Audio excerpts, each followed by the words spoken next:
social media. I'm particularly interested that this is recognising collaborative nature and collaborative learning across sectors, so we're very pleased to be with you.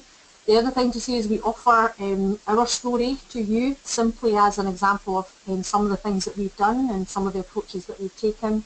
We recognise there will be a huge amount of experience and expertise also out there amongst all of you kind of listening. So I hope it's of interest and that there may be one or two nuggets that you can take away. I'm aware that we also have some colleagues from beyond Scotland with us today. So to you, happy St Andrew's Day. And so what we thought we may do is just start with a little bit about Young Scot and who we are. We're a charity working with young people aged 11 to 26 across Scotland, and our key role is about youth information and citizenship. Some of the key statistics about us: we've been going for quite some time, so we've been around for a long time as an organisation. We are a membership organisation for young people, and whilst the figure on your screen might say 620,000 cardholders, which I'll come to, membership cardholders, that's the danger of digital infographics going out of date quickly, right there, because we're now at 660,000 members across Scotland, aged 11 to 26. And you can see there significant volume of page requests for our digital content, which Kirsten is going to share with you. Just quickly to explain our purpose and what we are seeking to achieve as a charity working with young people.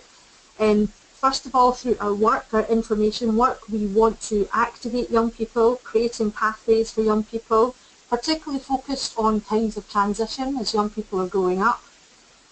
We do that through youth information services delivered through our digital platforms.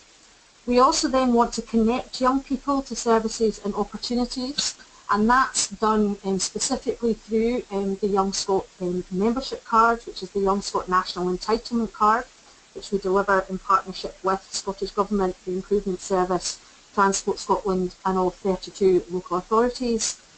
And then once we've informed and connected young people, we also are seeking to empower young people to be involved in shaping services. So that includes, we have a co-design service where we support organisations, specifically public bodies, to involve young people early on in decision making.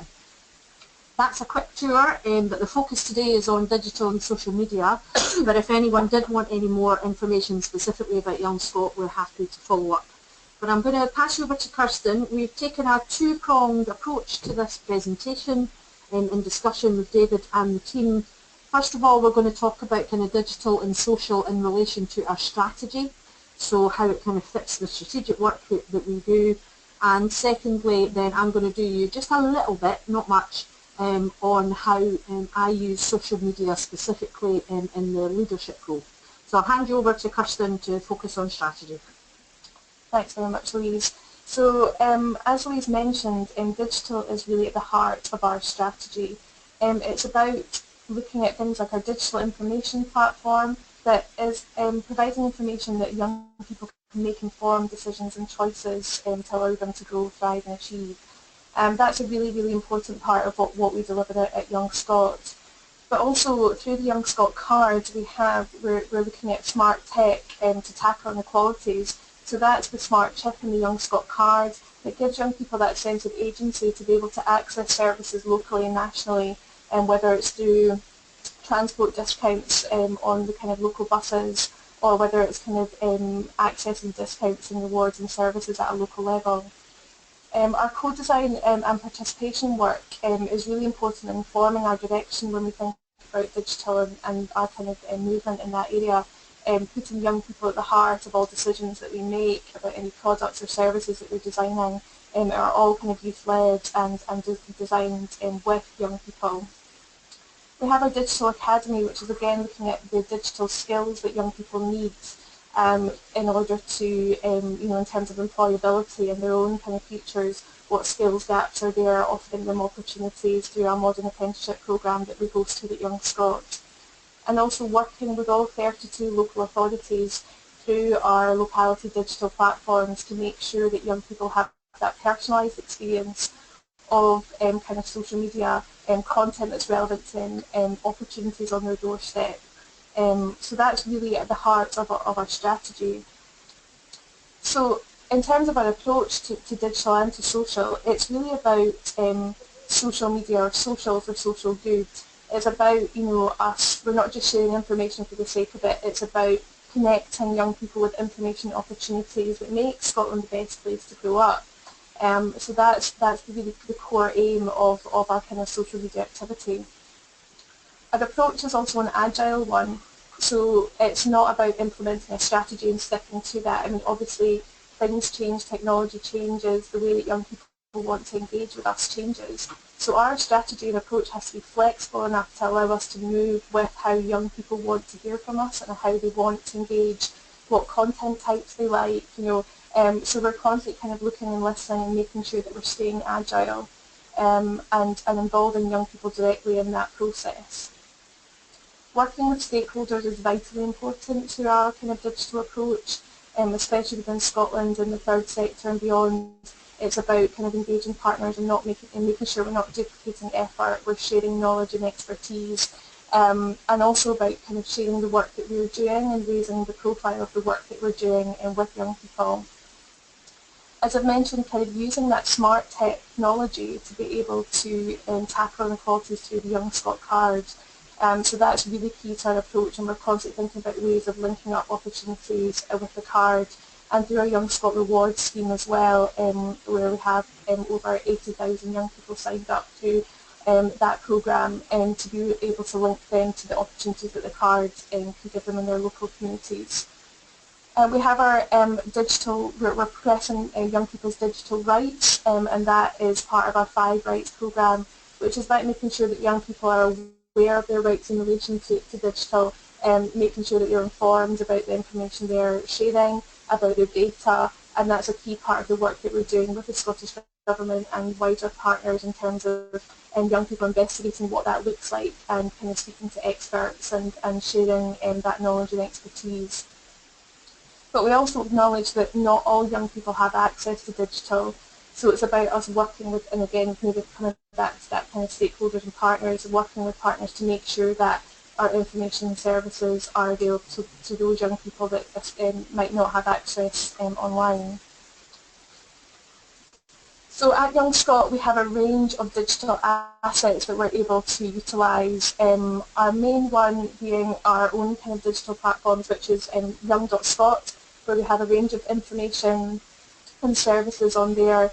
We have all our discounts, we have our links up to Young Scot Rewards, where you're able to take part in positive activities through your Young Scot card and gain points that you can redeem against one-off opportunities like work shadowing, backstage interviews, things that were going to enhance your kind of CV, but also we're aware that in order to engage effectively with young people, we have to take a multi-platform approach to disseminating our content and opportunities. So we operate across all the main social media platforms, and I'll give you some examples later on about how we've been able to utilise kind of emerging platforms such as Snapchat and Instagram to be able to engage directly with young people. I mentioned also our engagement with our local partners. We have 32 locality digital platforms, where these essentially operate as kind of little either local notice boards or websites, or however the local authority wants to use those to signpost young people to information that's localised and personalised to them, things to do in their area, discounts and reward opportunities, and they're managed in partnership with our local authority partners.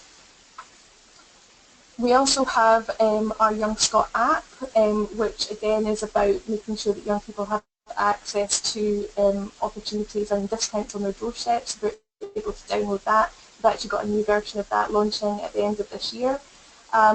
We have, to complement our rewards platform and integration with the Young Scot card, we have various apps that allow young people to redeem points kind of on location. So using very basic kind of smartphone technology, a young person can tap their card against the phone and their points will automatically redeem into their account. So we've got those kind of card reader apps. Other kind of areas that we have is around young people's participation in democracy, so working with our partners in Scotland, the Scottish Youth Parliament, through our e-voting platform. We host their elections every 2 years. And so we have another one coming up in May, May in 2017. So young people are able to use their Young Scot card being supported by their local authorities to cast a vote on their local Scottish Youth Parliament candidates, and that's kind of validated using the Young Scot card.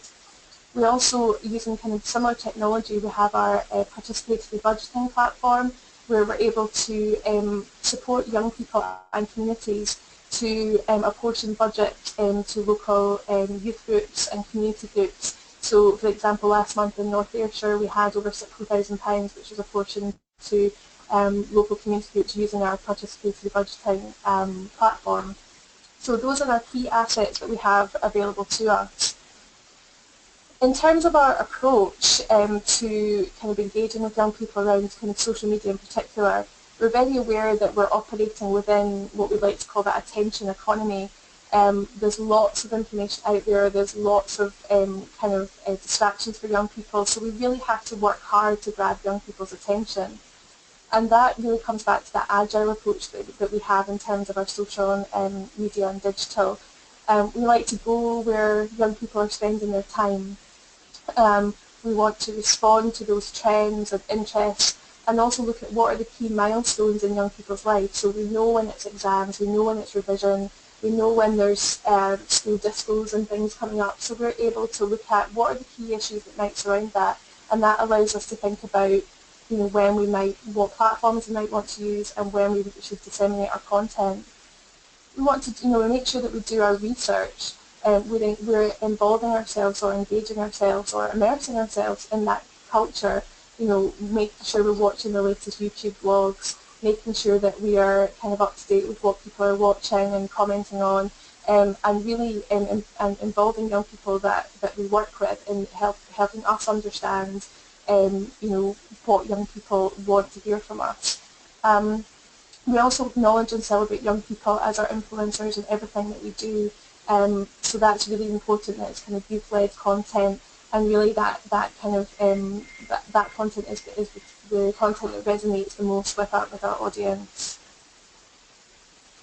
We're also very aware of the rise of the term the kind of influencer, and again, it's not necessarily about creating content for young people, but it's about creating content with young people.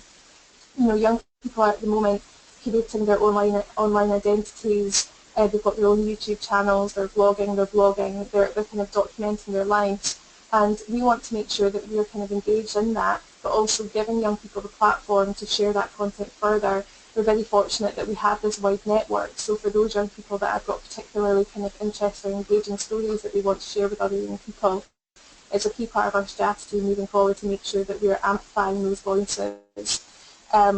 And also that means that we're having to refine our own kind of style and tone of content that we're developing as those needs change, and ensuring that the language that we're using is all relatable to young people.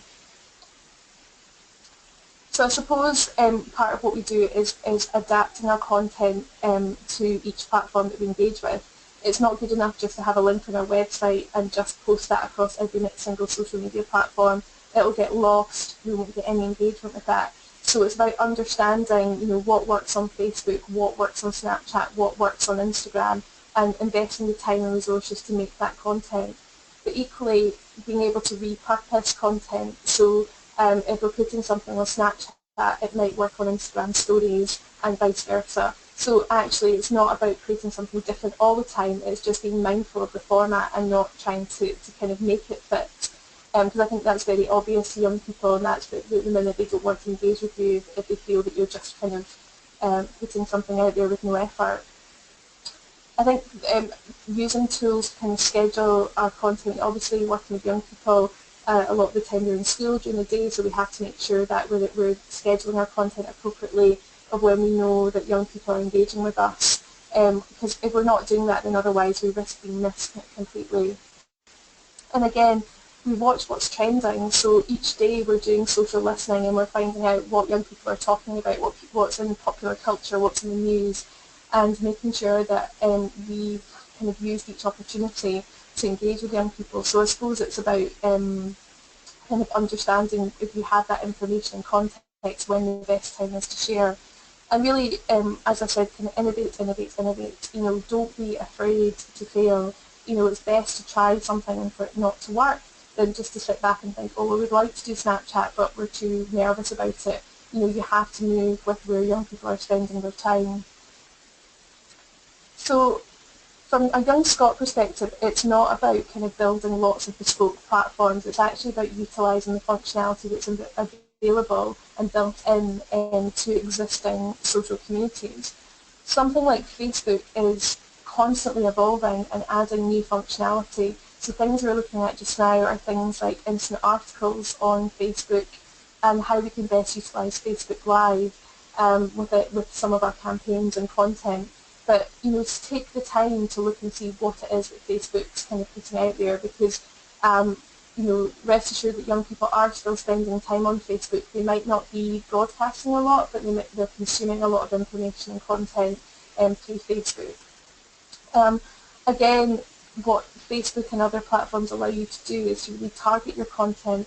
Again, if you've got budget to be able to apportion accordingly, you can really focus your content on key demographics and key areas. So with us, in terms of working with 32 local authority partners, we're able to think about, you know, content that we might want to target at a specific area. It might be a discount that's localised specific. So we're able to use the tools and the demographic information available. And again, we would never be able to do this by ourselves, so it's important to utilise that functionality available. Don't ignore the growing importance of YouTube and other kind of streaming platforms in young people's lives. You know, you just have to look at the news, look at all the stats about young people are kind of switching off kind of mainstream television and engaging with a lot more kind of YouTube content. So it's really about investing in that as a platform and capitalise on growth of other platforms such as Snapchat and Instagram stories. I'll give you an example about, you know, where we've been able to tackle quite a sensitive issue on these platforms. It's not all about just kind of funny filters on your face. There is actually the opportunity to engage. And also we're always looking at the kind of behaviours of young people, so and translating that into the language that we use. So the idea of using your phone to scrapbook something, so you go out and you see something and young people take, well, everybody kind of takes a picture of it as to record that for later. So we just make sure that we reflect that in the language that we're using, again, to maintain that relevance. And kind of innovating it, so constantly looking at how we can use other platforms. And again, at the moment, we're looking at things like WhatsApp and these kind of closed group messaging platforms to allow us to engage directly. I've mentioned before, but really just to emphasise the importance of collaboration and partnership within the sector. Again, it's about not duplicating efforts. There's lots of messaging out there, there's lots of information out there, there's lots of opportunities and things for young people to do. And the more connected that we can be and providing a consistent message for young people and a consistent platform and destination for young people to go to find out about that information is really, really important. It's also about kind of tapping into established networks. So for us, it works both ways. It's also about us being able to reach out to partners and say, can we promote this opportunity? And really playing to each organisation's strength and that established network that's there. It allows you to increase your reach, but also engagement with the content and provides you value for money in terms of a campaign that may be delivered. An example of that was where recently we've used Snapchat in partnership with the Scottish Government and the Leaf Agency around their child sexual exploitation campaign, CSE The Signs. So we worked in partnership to deliver a live Snapchat story where we followed some young people around it. We had a kind of grooming storyline, and we actually filmed this all live on location and broadcast it live. It was just pre being able to kind of upload content to Snapchat. So everything we did was kind of live, but actually utilising that platform to share that message, and we did a lot of work to promote that we had this kind of live story over 2 days. And at that point, it was our highest viewed Snapchat story to date at Young Scot. But also in terms of going back to my earlier point about being able to repurpose content, we were then able to save that down on YouTube, share it on Facebook, and actually our overall engagement with that was really, really extensive. And that was just one example. We were quite fortunate to win the Best Use of Social Media at the recent Scottish Herald Digital Awards for that innovative use. And that's really about us being brave and thinking about how young people want to consume content, but also what we were able to deliver. And we were really happy with how that went. And again, it's a good kind of base for future work that we'll be carrying out. A key part of what we do is again, it's all very well doing all this work and engagement, but we actually have to make sure that we're using the insight and data that we glean from this effectively, and making data-driven decisions about when to, what works, what doesn't work, what time of day young people are engaging with our content, and what language and terms young people are using to find us and seek us out. And we use a range of free and paid-for tools that allow us to do that. Things like Google Analytics, Hootsuite, Sprout Social are just a few of those. And again, we can provide a bit more information on that if anyone's interested. But really not to underestimate the importance of understanding the insight and creating those data narratives around each campaign to allow you to make more effective decisions about what you do next. So we're also constantly kind of watching at that kind of idea of expectation transfer. What will our kind of customers as such kind of want next in terms of content and service delivery and kind of interaction? We're also constantly looking at what others are doing, even out with the sector. So some of the key brands that young people engage with, how are they sharing their content, what are ASOS doing, so that actually that kind of content type that they are using can translate into anything that you do. And it's just about kind of watching and listening and kind of innovating.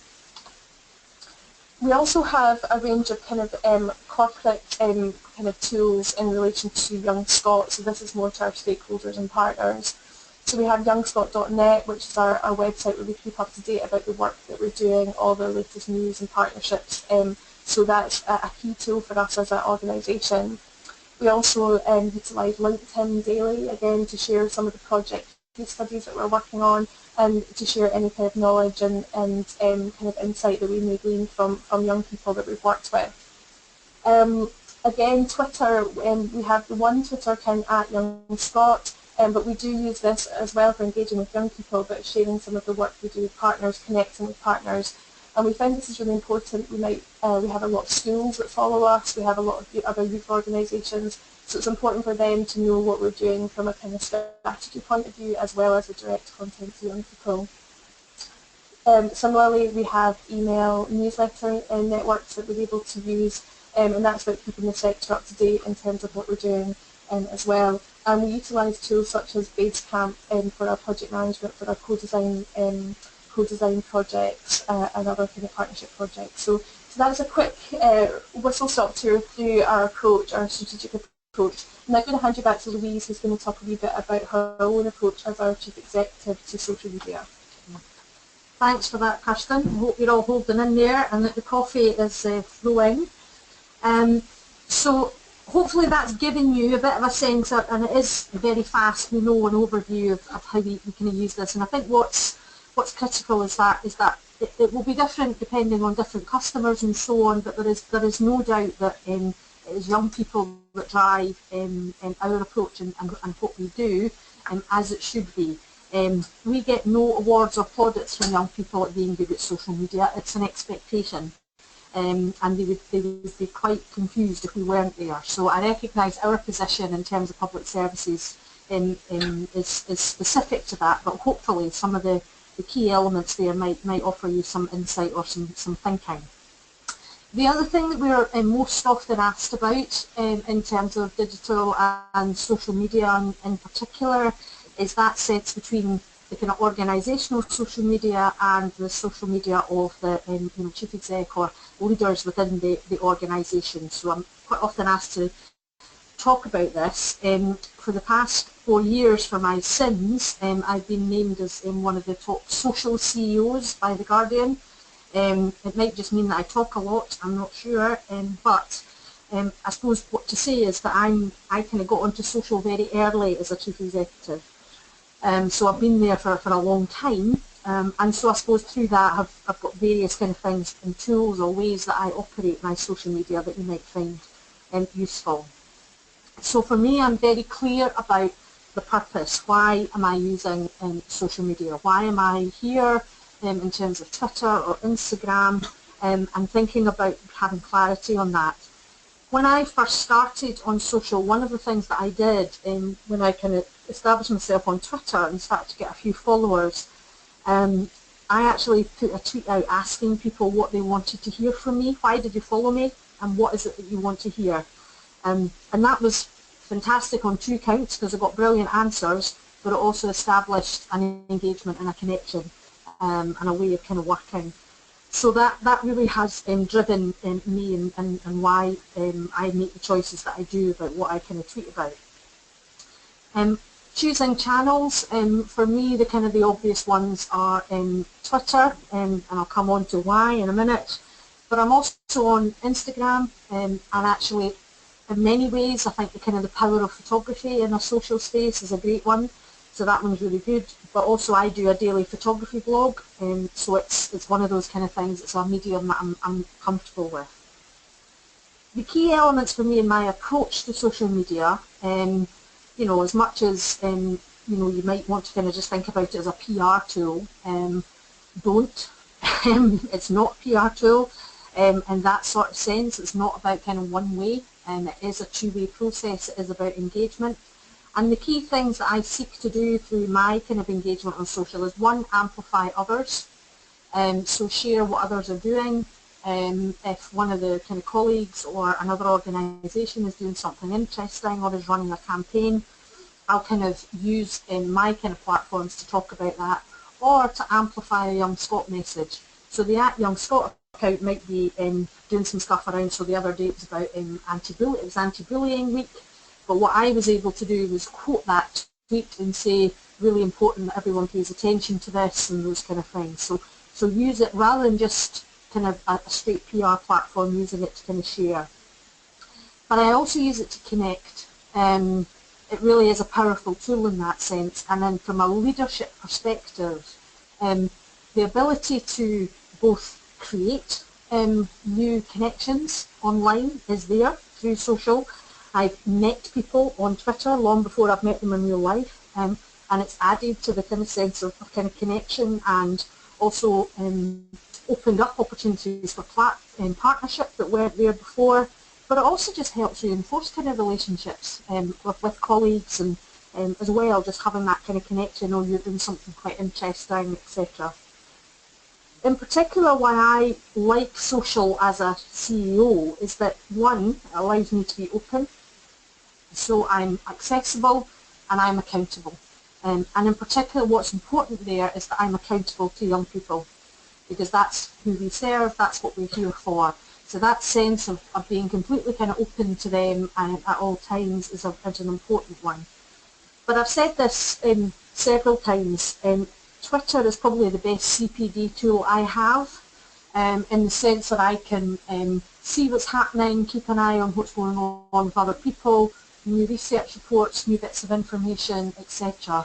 It's incredibly valuable in terms of how I do that part of my job as a leader, which is about staying connected. I'm kind of often asked about my kind of top tips in terms of social, so I'm just going to give you the ones that I kind of talk about most often, so hopefully that's useful. The first thing to say is just get started, actually. If you're not already there, or you're one of these kind of people that signed up ages ago and haven't done anything, that's fine. But I would say, and this ties into the second point that's on the screen there, if you then do start tweeting, identifying yourself with your job and your role, then you have to be clear that that then places you there, if you see what I mean. There's no, you have to then say, I am establishing this in this kind of role.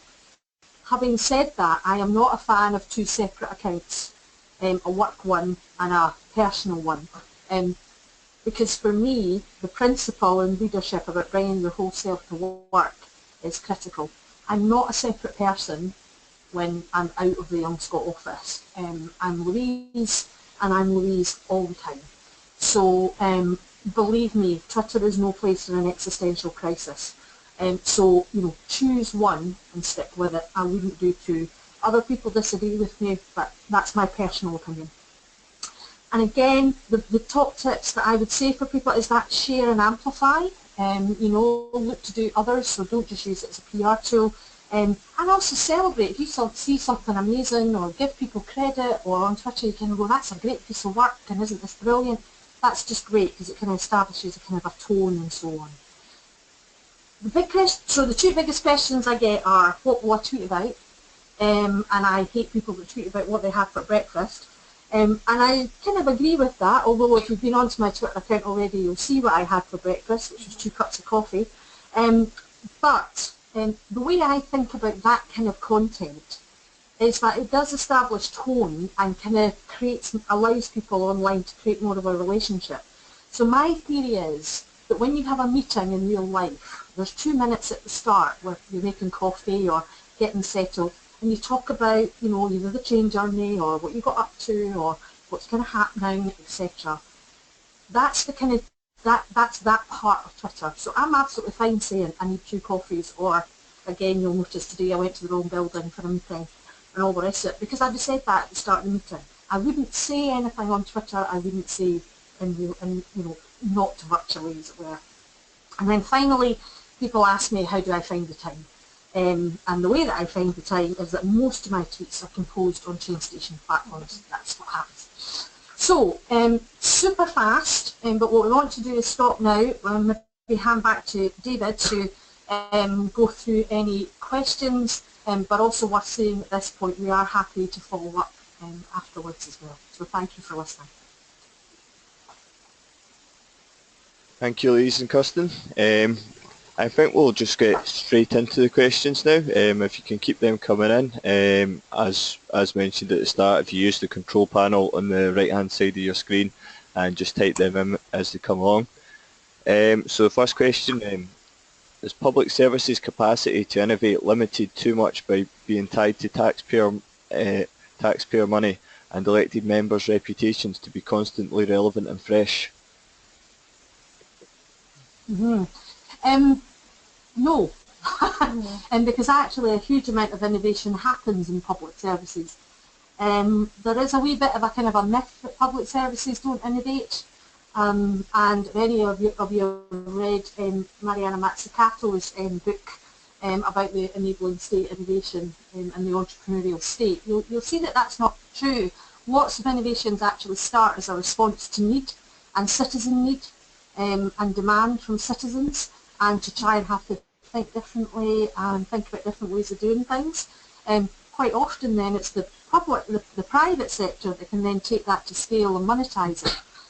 But actually I think there is innovation.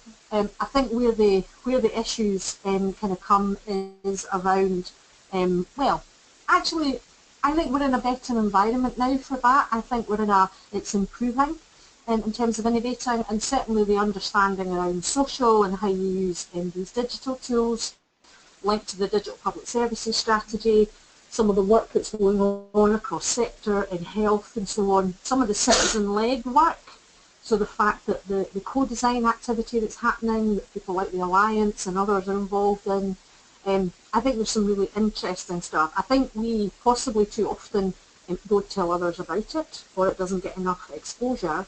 And the issue certainly comes when you want to move that from pilot to scale. I don't think we've solved the innovation scale issue yet, and that's always a challenge. So I'm not sure I buy into the idea that that public services can't innovate. There was a second part of the question, David, about elected members. Sorry, what was that? It was all the same question. It was about, are they tied too much to taxpayers' money and elected members' reputation to be constantly relevant and fresh? I think elected members' reputation, actually, a lot of that, I think in a kind of a healthy democracy and the way that we're kind of developing around passing power to people and co-design, but also having outcomes that are very kind of specific to need. I think there is, room for a much greater degree of of kind of being citizen-led there and the space for innovation actually. So I think the potential is there. I mean, I'm absolutely sure that it doesn't feel like that in places, but I think the potential is there, particularly around some of the some of the transformational work that's happening around digital public services. Thanks, Louise.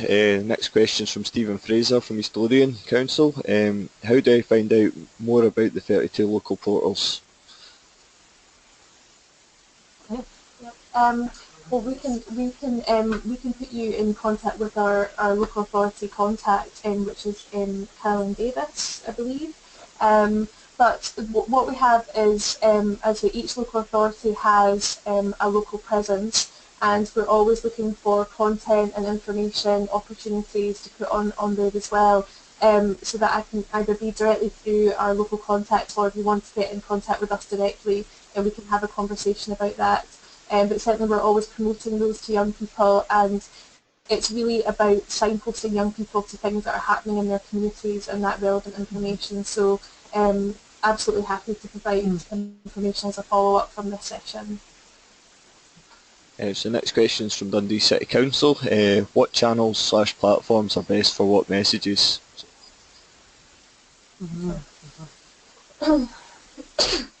Well, I mean, I think that much like Louise was saying from our own personal experience, a lot more kind of visual content resonates more effectively with young people, not just with young people actually, but I think how people are used to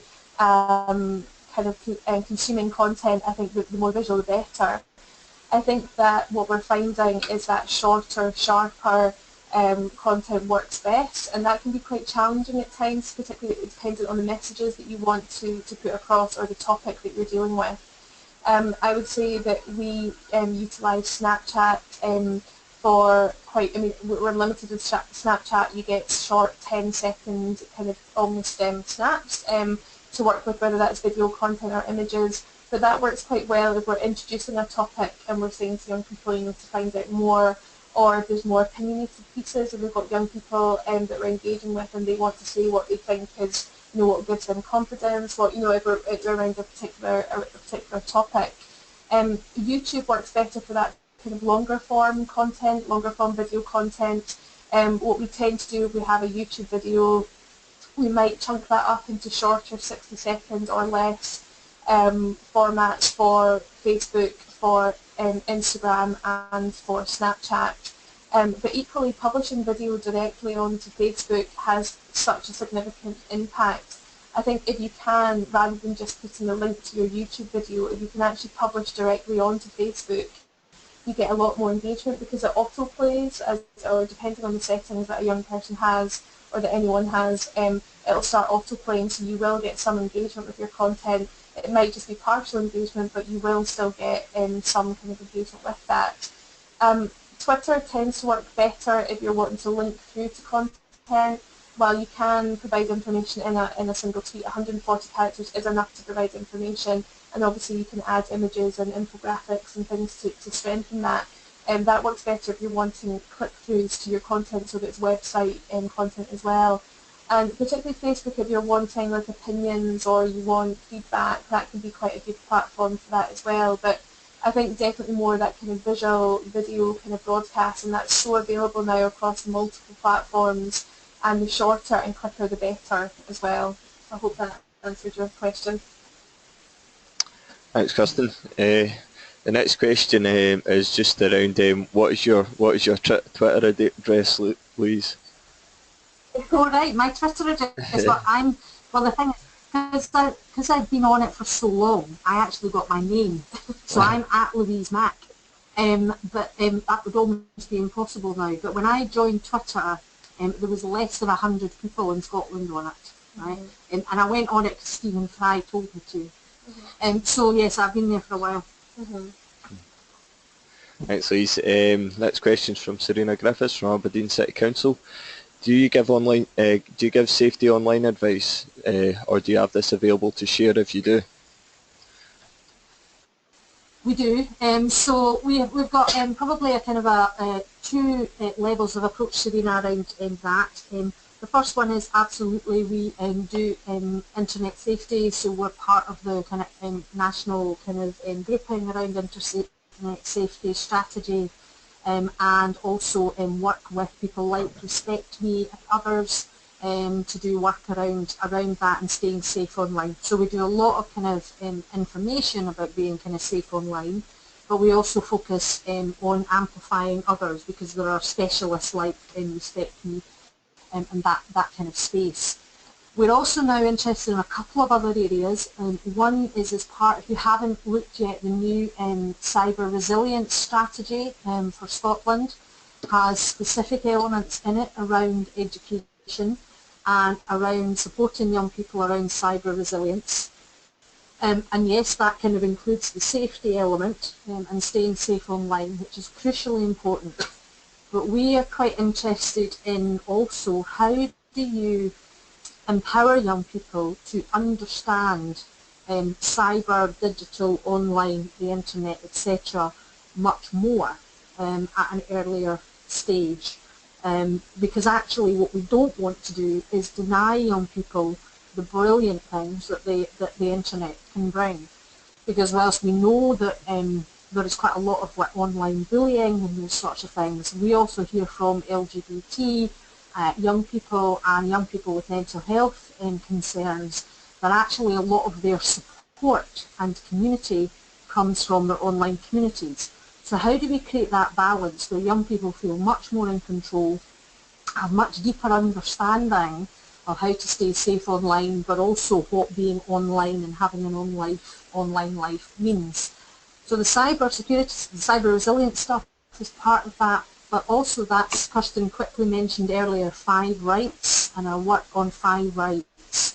That's worth having a look at. 5 rights is a specific piece of work that we're doing with a commission of young people who are exploring how Scotland can become a nation that recognises young people's digital rights. Because if you start to look at digital and online safety and use of data and protection as a rights-based issue, it becomes a different conversation. So if we care enough about young people's rights to codify them in law, and we do, the UN Convention on the Rights of the Child, that doesn't stop when they pick up a smartphone. The rights don't end when they go online. So the young people in 5 rights are exploring, what does that mean? How do we support young people to understand how data is used?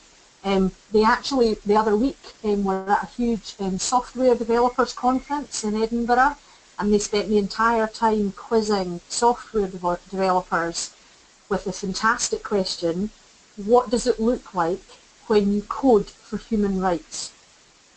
So what does it mean to kind of code for human rights so that you're not building in an addiction to a game, or I just want to play in one more level, so I'm just going to stay awake for a bit longer, or actually I'll do it so that it scalps their data if they come on, or I'll keep a history without telling them. Well, wait a minute, do developers think about human rights?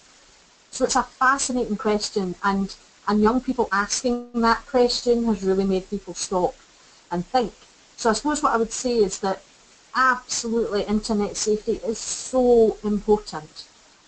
But let's kind of also think about how do we empower and build the capacity of kind of young people to challenge some of the stuff that kind of happens that actually we wouldn't find acceptable if it wasn't online. Hope that helps. Thanks, Louise. Just as the kind of follow-up to that question, would you have kind of something that you could share on that? In terms of information? No, in terms of on 5 rights. A document, etc., or something that we can put we can follow up. We'll send you information about 5 rights and also a link to the cyber resilience strategy. Thank you very much.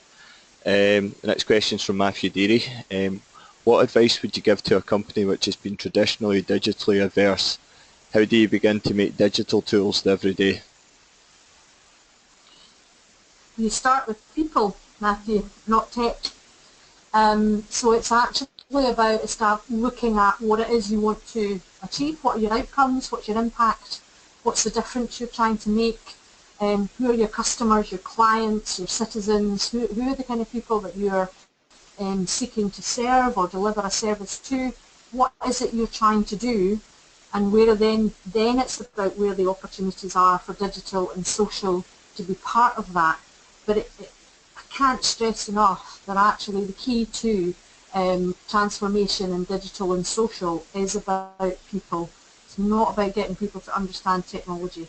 It's a people-first agenda, both in terms of outcomes for people and the difference you want to make, but also then in terms of people then seeing that as a way of engaging, serving, connecting with kind of clients. So in that conversation about impact, or that conversation about an outcome or service delivery with clients or customers, start to explore, well, what might be the ways that we can deliver this, or could we do it differently, or how are you accessing this, or how might we look at that, and make that the frame for the conversation rather than, oops, we're not using tech yet. I hope that makes sense. But in all that we've found, it is about people and about listening to people and putting your customer, and for us young people, at the heart of everything that we do. Kirsten, I don't know if you've got anything to add. Just kind of once you've worked out what it is you want to achieve, what your impact is going to be. Like I said, it's about building capacity, not platforms, and there's actually a lot of really good third-party tools out there that will help you achieve that. A lot of them some of them are paid, some of them are free, but a lot of them will give you the opportunity to have 30-day trials and to see whether that works for your organisation. So it's not about going out and investing in something off the bat, it's actually about trying out different kind of tools that allow you to get the most effective use out of your time and resource in terms of engaging online and social. So again, I mentioned some that we use, but happy to share a bit more information about that. But definitely do your research into how these tools that are already available can help you maximise that impact and your kind of time and resources as well. And the one thing I would kind of add, Matthew, is don't go into kind of planning paralysis. Don't kind of, create a huge big strategy and get everything kind of wait until everything's perfect. Get permission to start small, or to do a trial, or to try something, or just kind of say, actually, we're trying to do this, could we just have a go and see how we get on? And that kind of small kind of tests of change theory, the quality improvement theory stuff, and small tests of change, reviewing it, adapting it, that's absolutely the kind of the way to go. If you wait until everything is perfect, then actually it'll just take too long. Right. So small tests of change. So the Snapchat stuff is a great example. That was a let's see if this works. And it was hugely successful, and we've used it again ever since, and the numbers are much higher. We used it for anti-bullying week and stuff. But that test of change and fail fast theory, but learn from it and try again, is certainly part of the mix. Thank you. The next question is from Christine O'Reilly. How much time do you think smaller organisations can afford to spend on engaging with social media platforms in order for it to be as successful as possible if they have no designated social media officer or staff member? I think, I'm not sure you need to have a dedicated social media officer, I think, would be my first kind of thing to say, but I completely kind of take that point about that kind of capacity and how to get started. I suppose, if I'm honest, Kirsten, my kind of thought would be, in terms of what you're trying to deliver, the service that you're trying to deliver, the question would need to be, is there a way for digital to help that, to help the people that you serve? Is there a way to make your service have more impact, to create more empowerment or engagement, or whatever it is that you do? So look at it as an opportunity rather than yet another thing we're not doing yet. What's the potential of it? The other thing is to access all the help that's out there. So there is fantastic help from people like SCDO. Just now, the Scottish Council for Volunteer Organisations, they are doing amazing work just now in terms of supporting the third sector, and particularly those smaller charities across Scotland, to develop digital thinking and capacity, but also kind of understand how that might help, or where you might kind of collaborate They also have link-ups that then have industry supported placements to help you get started. So the potential of having a young person or someone from an organisation giving you a bit of help and volunteering support to get things started. So you're not on your own. There's lots of support out there, but I think the kind of key question is, does this have a place in delivering the purpose for which we exist with our kind of the people that we serve? And if so, then there is help there to access. And David McNeil is the Director for Digital at SCVO, and I'm sure would be more than happy to talk to you. They have events all over Scotland as well, so they're out and about. They're not expecting people to come to them. They're having training and all sorts of things all over Scotland just now, so I'm sure you could access that, Kirsten. Thanks, Louise. The next question is from Joe Winterbottom. Where can we go for support in getting better at using social media to reach adults and older people? Would the approach be much different? No, I think there are some core elements that are shared. SCVO, again, would be somewhere to kind of go to. They're doing a lot on this.